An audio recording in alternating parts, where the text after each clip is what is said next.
بسم الله الرحمن الرحيم.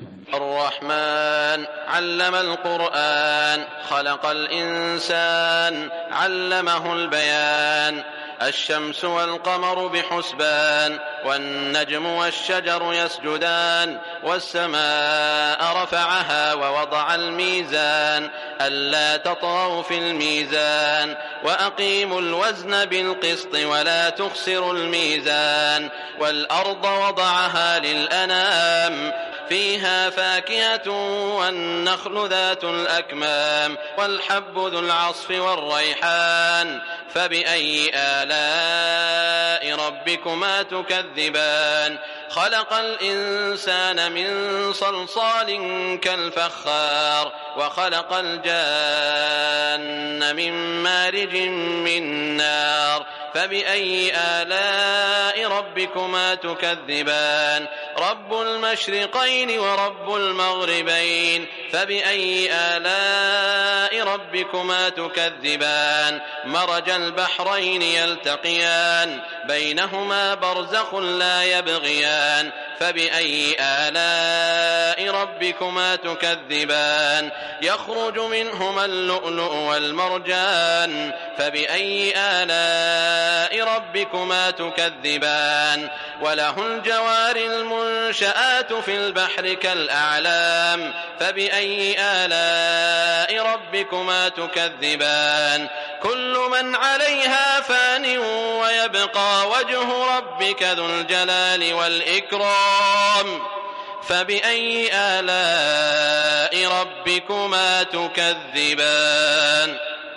يسأله من في السماوات والأرض كل يوم هو في شأن. فبأي آلاء ربكما تكذبان؟ سنفرغ لكم أيها الثقلان. فبأي آلاء ربكما تكذبان؟ يا معشر الجن والإنس إن استطعتم أن تنفذوا من أقطار السماوات والأرض فانفذوا، لا تنفذون إلا بسلطان. فبأي آلاء ربكما تكذبان؟ يرسل عليكما شواظ من نار ونحاس فلا تنتصران. فبأي آلاء ربكما تكذبان؟ فإذا انشقت السماء فكانت وردة كالدهان. فبأي آلاء ربكما تكذبان؟ فيومئذ لا يسأل عن ذنبه إنس ولا جان. فبأي آلاء ربكما تكذبان؟ يعرف المجرمون بسيماهم فيؤخذ بالنواصي والأقدام. فبأي آلاء ربكما تكذبان؟ هذه جهنم التي يكذب بها المجرمون، يطوفون بينها وبين حميم آن. فبأي آلاء ربكما تكذبان؟ ولمن خاف مقام ربه جنتان. فبأي آلاء ربكما تكذبان؟ ذواتا أفنان. فبأي آلاء ربكما تكذبان؟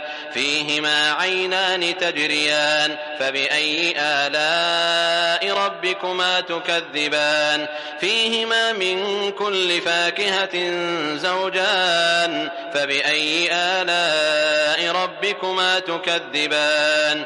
متكئين على فرش بطائنها من استبرق وجنى الجنتين دان. فبأي آلاء ربكما تكذبان؟ فيهن قاصرات الطرف لم يطمثهن إنس قبلهم ولا جان.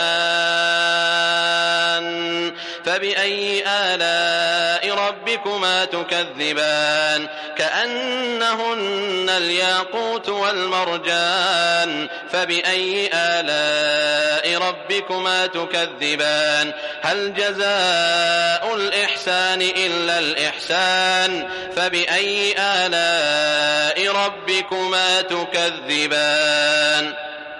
ومن دونهما جنتان فبأي آلاء ربكما تكذبان مدهامتان فبأي آلاء ربكما تكذبان فيهما عينان نضاختان فبأي آلاء ربكما تكذبان فيهما فاكهة ونخل ورمان فبأي آلاء ربكما تكذبان فيهن خيرات حسان فبأي آلاء ربكما تكذبان حور مقصورات في الخيام فبأي آلاء ربكما تكذبان لم يطمثهن إنس قبلهم ولا جان فبأي آلاء ربكما تكذبان متكئين على رفرف خضر وعبقري حسان فبأي آلاء ربكما تكذبان تبارك اسم ربك ذي الجلال والإكرام